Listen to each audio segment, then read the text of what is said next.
Hi, I'm John Stevenson, and we'll be looking at the prophecy of Noah in Genesis chapter 9, verses 18 through 27.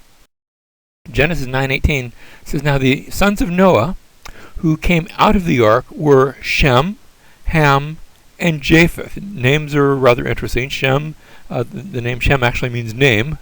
We're going to read later on about how God will take Abraham and say, "I'll make a name for you, a Shem for you." Ham, it's usually concluded that means hot or warm, and Japheth means spreading. There's going to be a play on his name as well. And then we have the added notation that Ham was the father of Canaan. Now at this point, this would have been very interesting to the Israelites who were first reading this, because they have already been told they're headed toward the land of Canaan. So this brings them into the story. Verse 20, "Then Noah began farming and planted a vineyard. He drank of the wine and became drunk and uncovered himself inside his tent." Now this is all presented very matter-of-factly. There's no judgment that's mentioned, shame on him or anything like that. We're just told the simple facts. Verse 22, "Ham, the father of Canaan, saw the nakedness of his father and told his brothers outside. But Shem and Japheth took a garment and laid it upon both their shoulders and walked backward and covered the nakedness of their father. And their faces were turned away so that they did not see their father's nakedness." Now we have to read this in light of the honor and shame society of that day. Today nakedness is not nearly such a big thing. People go to the beach and are almost there, or they might go to the gym and then go into the changing rooms. And in our culture, and we get this probably from the Greeks, and I'm not saying that we should, I'm just saying that's the way it is. In our culture, nakedness is not considered a big thing, as it was back then, where this is a very shameful action. And so Shem and Japheth are treating their father and his nakedness very honorably, as opposed to Ham, who had seen, and it wasn't necessarily bad that he had seen, but then he had reported it. He had verbally exposed it, and therefore had treated his father in a dishonorable manner. And so Shem and Japheth, they treat their father honorably. They do not see their father's nakedness. But when Noah awoke from his wine, he knew what his youngest son, and that presumably is Ham, had done to him. So he said, and now we have here's the prophecy part of the passage. "Cursed be Canaan." Now remember, it was Ham who had done the action, but God had blessed Shem and Ham and Japheth, and so instead the curse is placed upon Canaan, the son of Ham. Cursed be Canaan. And remember, this is very significant to the Israelites who have come out of Egypt. They're in the wilderness as they're first hearing the story for the first time, and they're headed into the land of Canaan. And this prophecy, therefore, sets the stage for that taking of the land of Canaan. Cursed be Canaan, a servant of servants. I think the Hebrew's even stronger there. A slave of slaves. He shall be to his brothers. And it will be on this basis, at least this is going to be part of it, the reason why the Israelites are going to be allowed to go in and take the land of Canaan. It goes back to this prophecy. He also said, that's Noah still speaking, "Blessed be the Lord." Remember, when we see the word Lord in all capital letters, that's the Hebrew Yahweh. So it's designating the name of God. "Blessed be the Lord, the God of Shem. And let Canaan be his servant." Now, does that mean that Canaan is Shem's servant, or that Canaan is the Lord's servant? Well, we'll have to look at the context.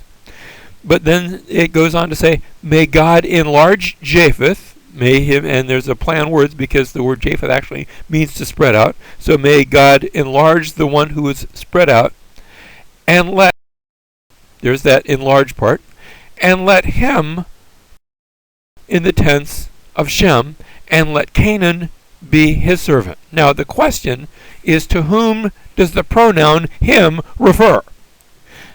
Many modern commentaries want to make that him, and even the translators, I think, went along with this. They let that him refer to Japheth. And then you ask, well, what does that mean that Japheth dwelled in the tents of Shem? And And there the opinions range all over the chart. There is there's no regular way that that's been explained, because I don't think it means that at all. I don't believe the hymn refers to Japheth at all. Notice what the passage says. May God enlarge Japheth, and let him, God is the subject of it, and let him dwell in the tents of Shem, and let Canaan be his servant.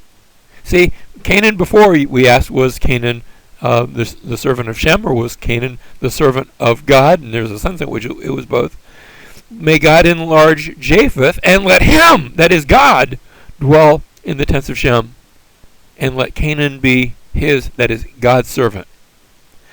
Remember that this is being given to us by Moses according to tradition, and I think the tradition is correct, after the Israelites have come out of Egypt, and indeed in the midst of their camp by now, they have a tabernacle, and God is indeed dwelling in the tents of Shem.